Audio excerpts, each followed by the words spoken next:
Today is August 17th, 2018. The time is 10:51 a.m. This is Agent Kevin Koback from CBI making a phone call to witness in the Watts matter.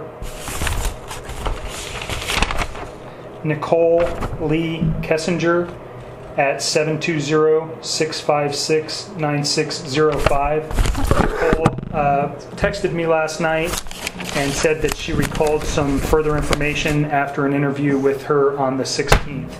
So the phone call will be to update whatever information she wants to provide and address a couple other issues that were not addressed during the initial interview.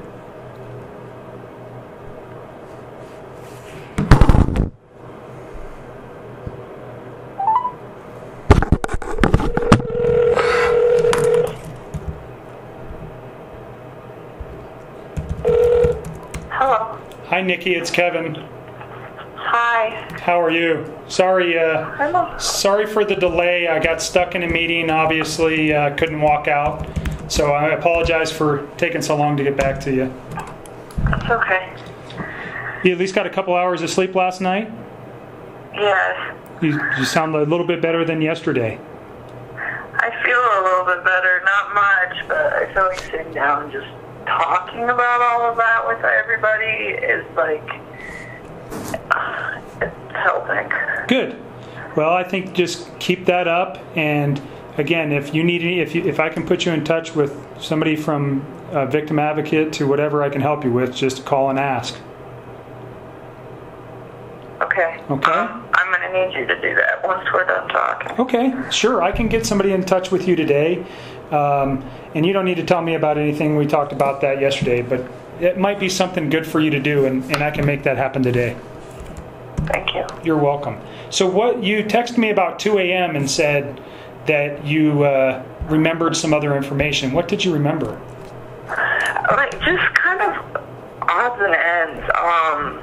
And I'm sure there will be more as this goes on. I interacted with him so much that sometimes, like, I just have to stop and think about how much information that I have gotten from him over the last few months and the last week or so. And, you know, like I said, I never know what's true and what's not anymore. Sure. But I figured I'll just give you guys everything I have.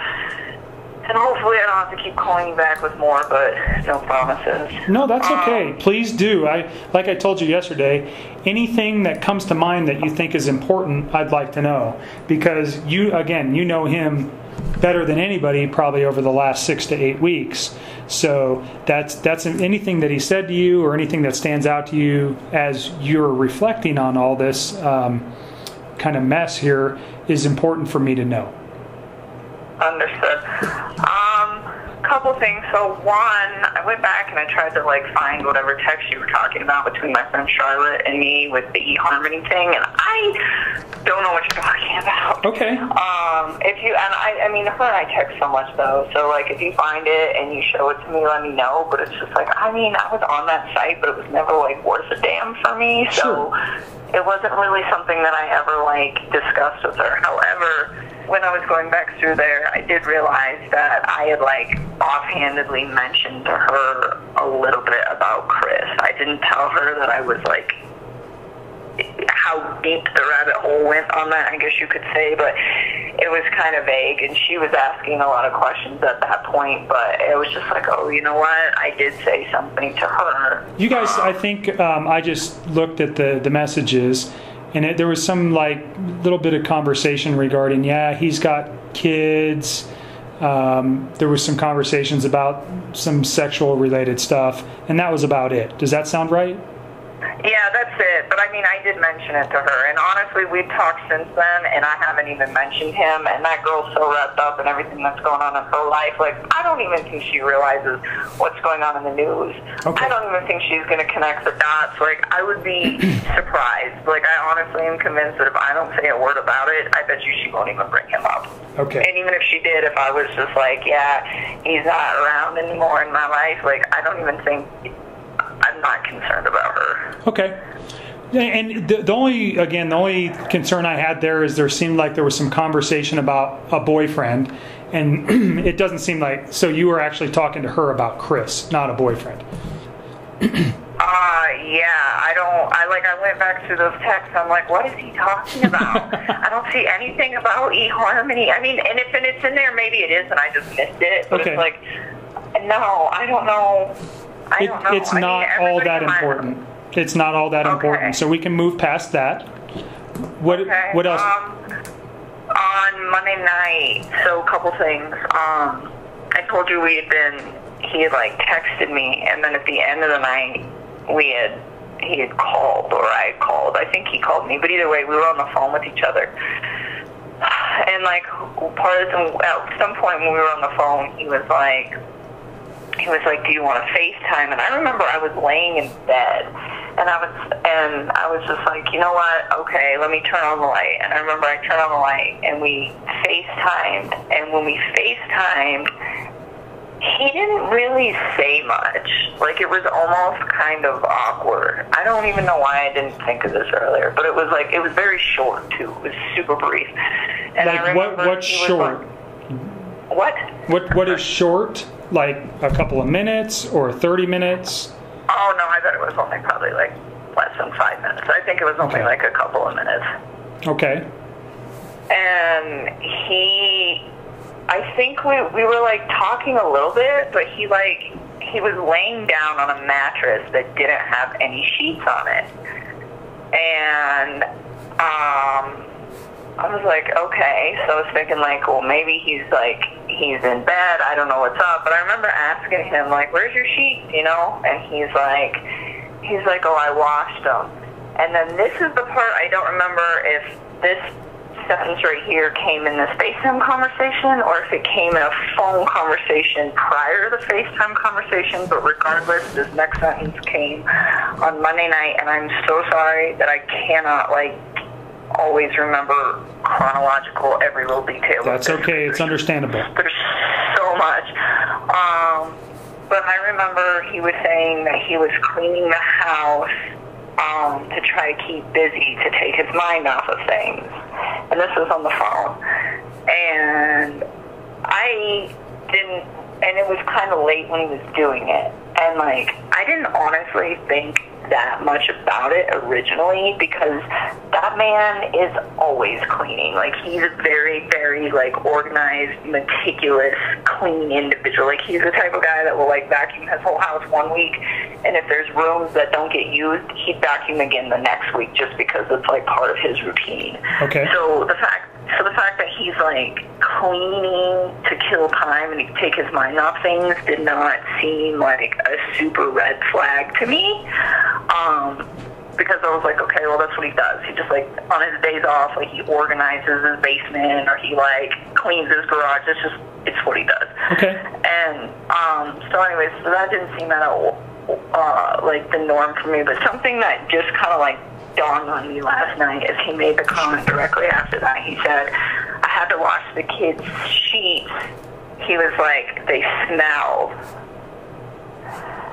And I was thinking about that last night, and I'm like, this man keeps that house so clean. That's the cleanest house I've ever seen. And I'm like, this man keeps that house so clean. Why would his kids' sheets smell bad? And you think this was Monday night? What time do you think it was Monday night? Oh God, I don't even know. I almost wish you guys would show me my phone. So I'm gonna read off your phone calls for Monday and Tuesday, starting. No, it's on Monday. Okay, just so tell me Monday night. Monday night, you guys had. We talked about a phone call yesterday, but you guys had a phone call Monday night. It looks like he called you. It was 48 minutes and 57 seconds.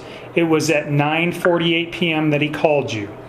So that would take us to about 10:35, and then there's another call on Monday. It's for 51 minutes and 25 seconds. It looks like, I'm not sure looking at this who called who, but it looks like you called him, and that was at 11:09 p.m. That lasted 51 minutes, so that takes us to midnight. And then there's another phone call where he calls you.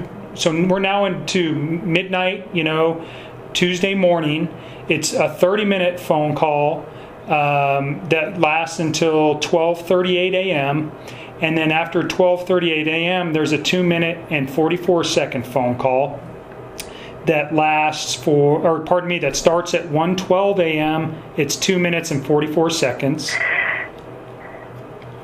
So I would almost, this is just me, but I would go get my text messages with him from that night, and I would sync them up to that time frame, because there was texting in between that. So I think what happened is he called me on that first call, and then there's that gap between the first call and the second call. In that gap, that was when we FaceTimed for a few minutes, and that was when I got up out of bed because I was just having trouble sleeping, and I went and did laundry. That's what I did. I went I just put some clothes in the dryer, and then I think I called him back, and then we continued to talk. So that little gap right there between those two big phone calls at the very beginning of the night, yes. I mean, not the very beginning of the night, but the big ones of the first two. So in between that gap, there's a quick FaceTime. So do you think that 2-minute and 44-second is the FaceTime? The one at the very end? Yeah. Well, so I don't even think the FaceTime's on there. Okay, because the FaceTime occurred in between those two big phone calls. That Okay. Because it was one big phone call, and then there's a FaceTime, and in the FaceTime short, it's only a few minutes, and then there's probably just a few more minutes. That's probably. There's a few more calls on Tuesday. So 1:12 is the 2-minute and 44-second call.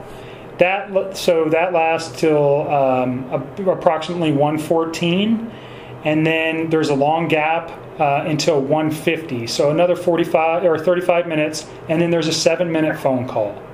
That phone call lasts till 1:58 a.m., and then there's a 10-second phone call at 2:07 a.m., followed by. I think he calls you and maybe leaves a voicemail or something, or you don't pick up. So there's a 10-second call, and then directly after that, there's a 10-minute and 24-second phone call. Okay, so I'm talking about the two at the very beginning of the two long really ones. Long ones. And is that when he's talking about the kids' sheets? With the sheet. Okay, so yes. I will help you line this up. I almost want to just come in there and drop and drag all of my texts to where they were going. And you know what? We may meet and do that here coming early next week.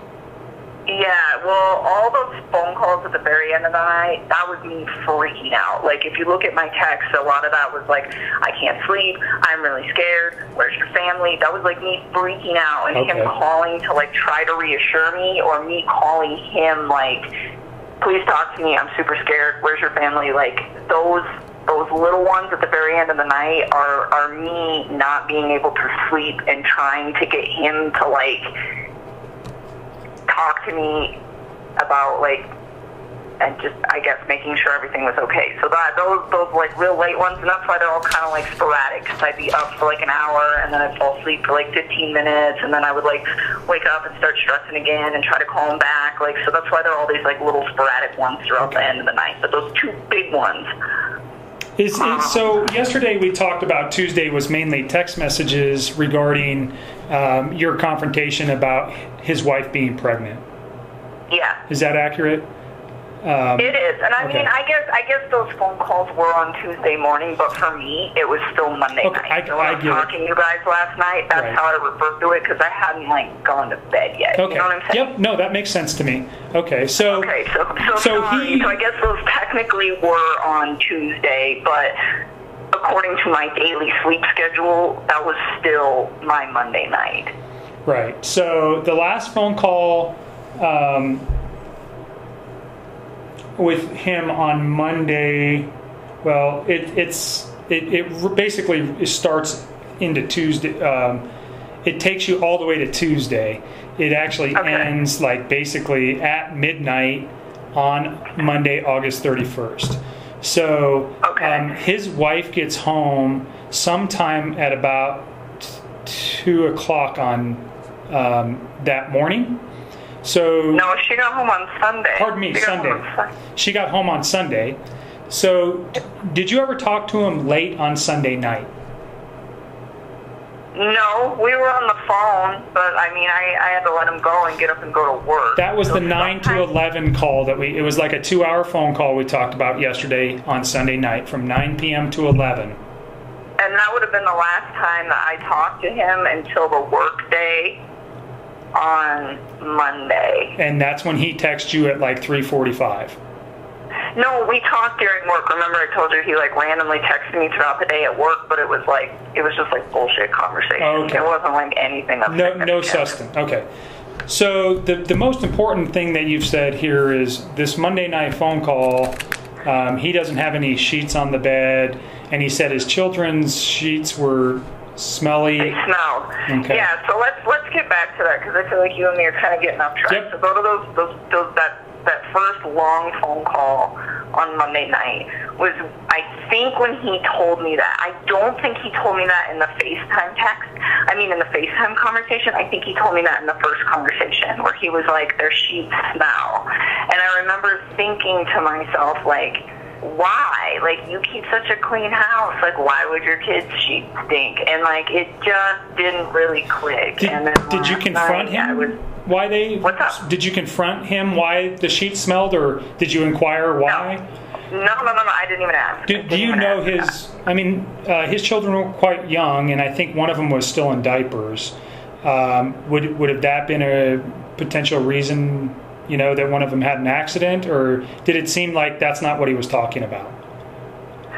I don't know. I mean, he didn't elaborate. Okay. He was just like, I mean, like I said, he always cleans the house, but even if his kids were to be in diapers and, like, have accidents, like, I just feel like the man keeps his house so clean, and she does too. They both must have to like, coexist in a house that clean. But, like, I just don't see anything in that house, like, smelling. Okay. All right. So that was why I brought that up, because I was like, whoa. Okay. Very important. Thanks for remembering that. Yeah, I'm trying. I'm really trying to help you guys. I need you guys to help me too. Like, yes, we'll ma'am. do this as a team, but just don't. So fucking let me down, the reason why we can't, like, I did think about this yesterday, that I would like to sit down with you once we have your text messages and the phone calls, and we can put them in a some type of easily looking, that we can sit down and look at them and compare them, and we can kind of get the context of how everything was going that night. I would like to do that with you. Unfortunately, so the download that we got yesterday is going to take multiple days to be analyzed. I probably won't have it back till next week. And then because you guys did have so many text messages, one of my analysts is working on getting those in order, so we can put something together where we can actually sit down and discuss it. But I do think that's something that I want to do in the near future, sometime probably next week. I mean, I can do that. I don't mind giving you guys my time. I just need you guys to, like, help me with my employer and try to just help me brace for this media thing and just try. So I think your personal mental health is the number one issue. So let me help you with that and get a victim advocate to call you. And you can address questions of employment with them. I think they're better suited to answer those questions than I am. So I would ask you to direct questions to them. If they can't answer them, I'll try to help you as best as I can. I think you have a personal decision to make on what you want to do with your employer. I think you're kind of backed into a corner, and you are going to. It's a tough decision. Do you want to inform them of what was going on? But I will tell you that I think that when they started looking at information for us, and I clarified this morning because I didn't do some of the work on this, but there was either text messages or emails between you and Chris that were on company-related phones or on company-related computers that they were privileged to look at, so they already know about you. Okay, so yeah, I don't know if I'm going to keep my job. I hope that they don't fire me for that. I mean, technically, I'm not an APC employee, and he is, and it was his phone and not mine. So, well, like, I don't think that's fire. Like, I don't know labor law. I'll just put it that way. I think that, you know, whatever. I mean, people have relationships at work, and you guys were smart enough to stop the stuff. However, you guys did it. is it an unusual circumstance that two people who got together at their place of employment, this terrible tragedy happened? Yes. Do I think that they are going to do anything to you? I don't think so. I mean, if you read the paper today, you saw they already fired Chris. I mean, as they should, but right. I'm hoping they're not going to fire me. Well, and I think you need to head that up. I think if it was me, and this is just this is not a professional opinion, it's a personal opinion, because I'm trying to help you as much as I can. I would reach out to your employer and just say, I want to come in and talk to you, but maybe talk to your EAP people first, and let me get you in touch with a victim advocate, because again, I think your mental health is more important right now than even your employment. I want you to make sure that you're comfortable and safe in everything that's happening, and then make some professional decisions and in regards to your employment. Okay. Okay. So let me do that. And we can. Go ahead. No, I have a couple more questions that don't relate to anything that we just talked about. Is there anything else that you remembered last night that you want to address?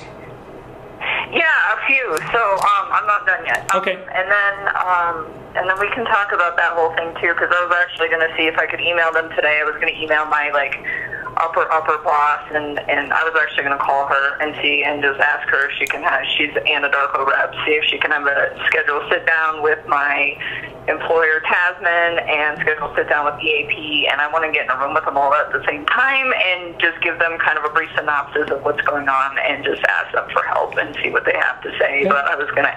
I think that's a good plan. Say to them and just ask your opinion on it, because I don't want to give them too much. You do not need to tell them anything about the investigation or anything about what we discussed. From my standpoint, the investigative pieces that we've talked about, and specifically things that relate directly to why something may have happened, or time frames or things like that, they don't need to know that. I think. Oh, I wasn't going to tell them that. I was just going to let them know that I was. You were in a relationship with them. Case, and that I'm like a witness to this case, and that right now it's pretty quiet, but in a few weeks, given how everything goes, it might become kind of a media frenzy. And I was just going to tell them, I didn't commit any crimes, and I'm not in trouble, but right. I'm working with the prosecutor to try to help to bring some closure to this horrible thing, and then just tell them, I don't think the media is going to portray a very nice picture of me, and it's just an unfortunate circumstance, and I think that your projection of whatever is going to happen with the media can be reserved until that time.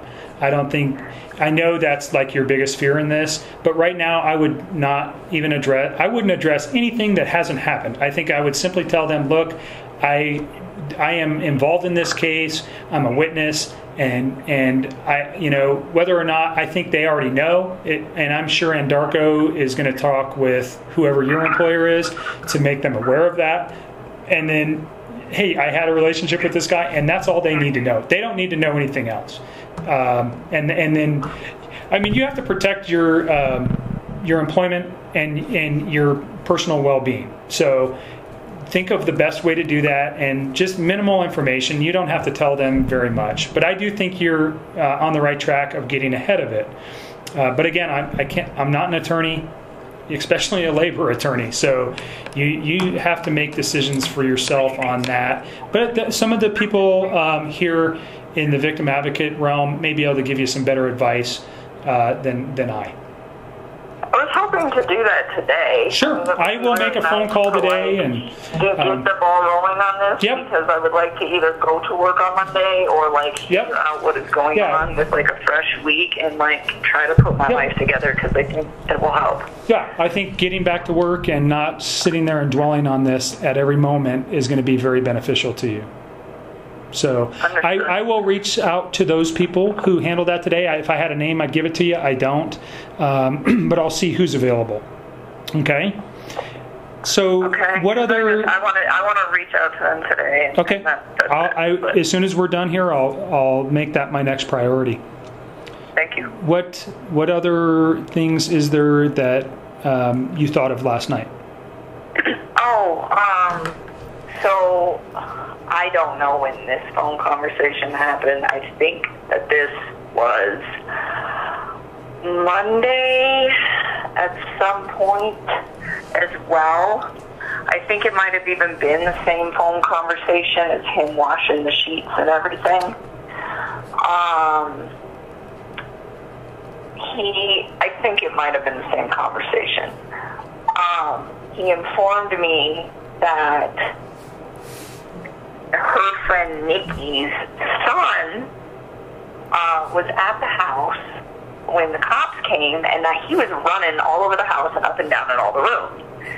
And at this point, I was like, well, is anything missing? Because I was thinking on Monday that this girl had just left for the night. So I was like, well, maybe if she's staying with Nikki or somebody, maybe she forgot some stuff. So maybe they're sending, they're like sending him in, like, hey, go get a toothbrush or go get this or go get that. Like, I didn't know. And so he's like, yeah, this little kid was like running all over my house and in all the different rooms in the house. And I was like, well, is anything missing? And he was like, well, I think there's some blankets missing from my kids' rooms, but I don't think he took them. I think she did. Okay. So he said little kid. Do you know how old this man was or boy was? Oh, Nikki's son? I don't know. Okay. I think he's like 10 or 12. Like, I think he's yeah, I don't know. I think he's like 10 or 12. Like, old enough to, like, process information and run around house. So he said he thought that the kid didn't take him, but that maybe Shanann had taken him. Yes. That's weird, okay. So Nikki Sonny's like 10 to 12. And I'm just making some notes, just a sec. Take your time.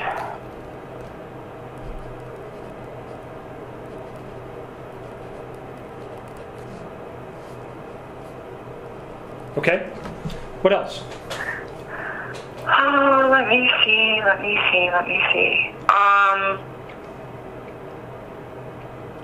I don't know. I feel like I had a list in my head and I almost wrote it down, but I didn't want to put it on paper. How about this? And I was going to mention this last night, but I think both of us were pretty tired, and we were there for a long time yesterday. So if you have a thought, keep a notepad and a pen and paper with you and write it down, and then that way you don't lose it. That way, and then you can just call me and we can discuss it, and we're done, and then move on. Then you don't have to think about it anymore. Does that sound like a decent idea? It does. Okay. I don't know what else I was going to tell you. When we FaceTime too. So let me go back to that too. So okay. I think all of this was on Monday. So I think both the comments about the blankets and the sheets were on that first phone call on Monday. And then directly after that phone call, there was like a brief FaceTime. And when I FaceTimed him, he was laying on a bed that didn't have any sheets on it. Okay. And I remember, and he was like in just like a little wife beater top, and he didn't really say much. It was like he wanted me to talk to him. He's like, I just wanted to see your face. And he like wanted me to talk to him, but he was like kind of quiet. And actually, that was why I got off the phone with him and went and did laundry, and then so I would call him back on the phone, because when we were FaceTiming, it was like kind of weird. I was like, I don't really know where this is going. Like, you're not really having a conversation with me. So like, he was just removed. He wasn't very engaged in the conversation. He was just like really fixated on like me. Like, I bet you if I wouldn't have talked, he would have been okay with it. Just staring at you? Yeah. I mean, it was just like, it was really brief too. Like, it was super short, and I was just like, this is not going anywhere. And I remember telling him, like, I will call you back, but let me go do some laundry. So I like got out of bed and went and threw some clothes in the dryer that I had forgot to put in the dryer prior to laying down. And then, I don't know, I think I might have did like one or two other little quick things, and then I got back in bed and then called him back on the phone, and that's when that second long phone call started. Okay. All right, great. Anything else? off the top of my head. I don't really think